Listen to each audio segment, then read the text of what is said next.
अफवाह जो फैलाने वाले लोग हैं, जो सनातनियों की आस्था को कुचलने वाले लोग, वो लोग हैं जो अयोध्या को उपेक्षित करने का काम किए।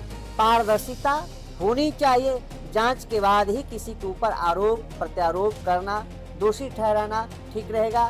राम जन्मभूमि मंदिर जो कि लोगों की आस्था, लोगों के विश्वास का केंद्र है, 500 वर्षों के बाद प्रभु रामलला अपने महल में विराजमान हुए, जिसको लेकर एक ट्रस्ट बनाया गया, राम जन्मभूमि तीर्थ ट्रस्ट।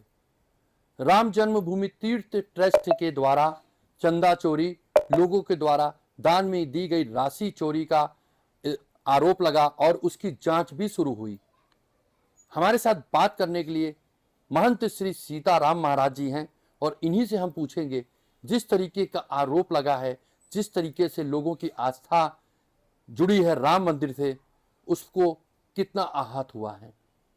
महाराज जी, राम जन्मभूमि तीर्थ ट्रस्ट के ऊपर यह आरोप लगाया गया है कि राम जन्मभूमि मंदिर में दान के पैसे की चोरी और चंदे की चोरी की गई है।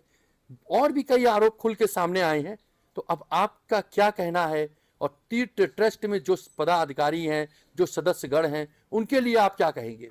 देखिए सर, प्रथम जो श्री राम जन्मभूमि तीर्थ क्षेत्र ट्रस्ट है, जो सर्वोच्च न्यायालय के फैसला के बाद, सरकार के निर्देश में और कोर्ट के आदेश के बाद जो यह ट्रस्ट गठित हुआ है, 15 सदस्यीय। इसमें जितने भी ट्रस्ट में जो लोग पदाधिकारी हैं वो सब बेधाग हैं, निष्पक्ष वाले हैं, पारदर्शिता वाले हैं। लेकिन अफवाह का बाजार गर्म है। अफवाह जो फैलाने वाले लोग हैं, जो सनातनियों की आस्था को कुचलने वाले लोग, वो लोग हैं जो अयोध्या को उपेक्षित करने का काम किए, श्री राम जी के अस्तित्व पे सवाल खड़ा करने का काम किए, जिसकी इतिहास रहा अयोध्या को रक्त रंजित करने का, जिनके हाथ जो है राम भक्तों के, कार्य सेवकों के, साधु संतों के रक्तों से सना हुआ लोग हैं, सना हुआ है, ऐसे लोग आरोप लगा रहे हैं। आरोप प्रत्यारोप लगाना एक अलग बात होता है, लेकिन किसी के पास कोई साक्ष्य नहीं है, कोई प्रूफ नहीं है, कोई एविडेंस नहीं है कि वह जो है एसआईटी टीम को गठित करे। लेकिन तीर्थ क्षेत्र ट्रस्ट ने इस अफवाह के कारण सरकार से निवेदन किया कि पारदर्शिता होनी चाहिए, क्योंकि सनातनियों का आस्था है, इसके लिए लोग सदियों सदियों 500 वर्षों का जो है त्याग किया है, संघर्ष किया है। एक नहीं, 77वां युद्ध जाकर के किया, जब 1992 में वह कलंकित ढांचा को राम भक्तों ने ध्वस्त करने का काम किए। इसलिए संपूर्ण हिंदू जनमानस सनातनियों की जो आस्था है उसके साथ खिलवाड़ किया जा रहा, उसको कुचला जा रहा है। इसलिए सरकार संज्ञान लेकर के निष्पक्षता से जांच करा ले, दूध का दूध, पानी का पानी हो जाएगा।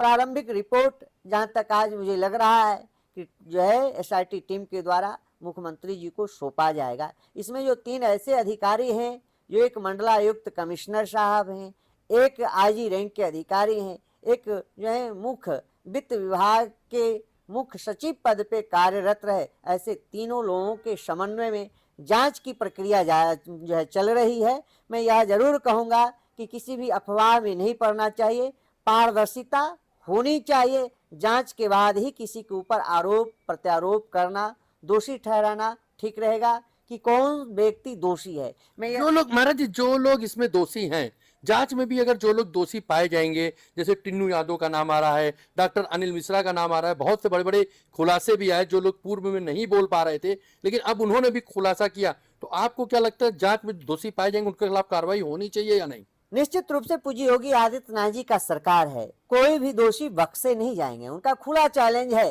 कि अगर जिसके अंदर कमी है, अगर कोई दोषी है तो बख्शा नहीं जाएगा। लेकिन किसी के प्रतिष्ठा को हनन करना, किसी के छवि को धूमिल करना, ये कहाँ तक उचित है। जांच की प्रक्रिया, जांच होगी। जिस प्रकार से आरोप लगाया जा रहा है सब बेबुनियाद निरर्थक अफवाह है। जहाँ पे एसबीआई कंपनी के, एसबीआई जो है बैंक के कर्मचारी हैं, ऑडिट करने वाले कर्मचारी हैं, टीसीएस टीम के जो है बहुराष्ट्रीय टीम है, इस कंपनी है, उसके जो है कंपनी के जो हैं कर्मी काम कर रहे हैं, श्री राम जन्मभूमि तीर्थ क्षेत्र ट्रस्ट के कर्मी जो हैं काम कर रहे हैं, और जो है सीसीटीवी कैमरे की निगरानी है, साथ साथ लेयर की सुरक्षा व्यवस्था है। इस सुरक्षा व्यवस्था में गहन जो है जांच पड़ताल के बाद यह गणना होता है। मैं पूछना चाहता हूं, जो सर्वप्रथम अपने एक्स पोस्ट से जो पोस्ट करने का जो उन्होंने काम किया, क्या उनके पास कोई साक्ष्य है, कोई प्रूफ है, कोई एविडेंस है? नहीं है। पूछा जाता है तो यह जो है अफवाह बाजारों में तैर रहा है। अरे कोई साक्ष्य दोगे, कोई सबूत दोगे। सबसे यह विचारणीय है कि इतनी जो है गोपनीयता किसी को मालूम नहीं है कि किस प्रकार से काउंटिंग होती है, काउंटिंग में कौन लोग होते हैं, किसी को जानकारी नहीं। लेकिन उनको कहां से पता चल गया जो आज तक किसी प्रकार से अयोध्या रामलला का दर्शन करने का काम नहीं किया। एक बात फिर आपसे कहेंगे, जो लोग खुलासा कर रहे हैं, जैसे महीपाल जी ने कहा, इलाहाबाद के इंजीनियर ने कहा, अगर इन्होंने शिकायत की थी तो उस पर एक्शन क्यों नहीं हुआ? टिन्नू यादव जिस तरह खुलासा कर रहा है, तो आपको कहीं ना कहीं लग नहीं रहा है कि जो कुछ ना कुछ इसमें दोषी है लोग? तो जो दोषी है, आप क्या चाहेंगे उनके पर कार्रवाई कैसी हो? बिल्कुल दोषी होंगे, कार्रवाई। क्या महीपाल सिंह जो आरोप लगा रहे हैं वो कहां 4 साल से गुमशुदा थे, अपनी गुमशुदगी में अपना गुमशुदा जो है किए हुए थे? ये लोग सब षड्यंत्र किया गया है, साजिश रची गई। अगर कमी था उस समय आपने क्यों नहीं एप्लीकेशन? उन्होंने बताया कि मैंने चंपत राय जी को, अनिल मिश्रा जी से शिकायत किया, लेकिन मुझको शिकायत ना सुन के बाहर कर दिया गया। आज मीडिया के चैनल में आकर के बोल रहा है व्यक्ति, क्या उस समय वह सोशल मीडिया नहीं था? क्या उस समय पत्रकार बंधु नहीं थे? क्या उस समय कोर्ट नहीं था? क्या उस समय मुख्यमंत्री जी नहीं थे? क्या आपने इसके पास उसके पास कोई विजुअल है, कोई वीडियो है, कोई साक्ष्य है? नहीं है। बिना साक्ष्य के, बिना आधार के निरर्थक किसी के ऊपर आरोप लगा देना, किसी के छवि को गंदा कर देना, वो भी व्यक्ति ध्यान रखेगा एसआईटी के द्वारा जांच निष्पक्ष होगी। दूध का दूध, पानी का पानी। जो निरर्थक निराधार किसी के प्रतिष्ठा को हनन करेगा, सनातनियों के आस्था से कुचलने का काम करेगा, तो वह भी नोटिस का इंतजार करेगा, उसको भी नोटिस मिलेगा। जो भी दोषी पाए जाएंगे उसके ऊपर कठोर कार्रवाई होगी। मैं सरकार से मांग करता हूँ, सरकार तत्पर है, जिनके 3-3 पीढ़ी राम जन्मभूमि के लिए खपा दिया। जब 1949 में 22 दिसंबर के रात्रि में जब अभिराम दास जी के तप तपस्या के फलबोध रामलला प्राकट हुए थे, उस समय तत्कालीन जो है कांग्रेस के प्रधानमंत्री जवाहरलाल नेहरू ने कहा था, जो है यहाँ के स्थानीय डीएमको की वहां से रामलला को उठा करके फेंकवा दो। श्री दिग्विजय नाथ जी ने कहा, किसी माई के लाल में ताकत नहीं है कि रामलला को उठा करके फेंक देगा। मैं आ रहा हूं, और 1 लाख राम भक्तों से अयोध्या को घेरने का काम किए। बाबा जय अवैधनाथ जी ने जब 1984 से यह संघर्ष चला, श्री राम जन्मभूमि मुक्ति आंदोलन, उसमें अग्रगणी के रूप में रहे, अध्यक्ष के रूप में रहे। आपकी बात काटा, लेकिन उस समय अनिल मिश्रा, टिन्नू यादव, चंपत राय ये नहीं थे, ये ट्रस्ट नहीं था। लेकिन ट्रस्ट जो बनाया गया है, ये जो आरोपों के घेरे में है। मेरा बस एक सवाल है, अगर क्या आरोप सिद्ध होता है तो जो सजा सबके लिए वो सजा इनको दी जाए या नहीं?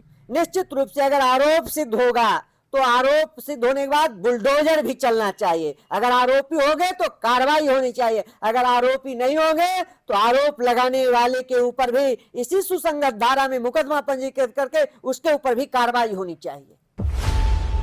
खबरों की रणभूमि में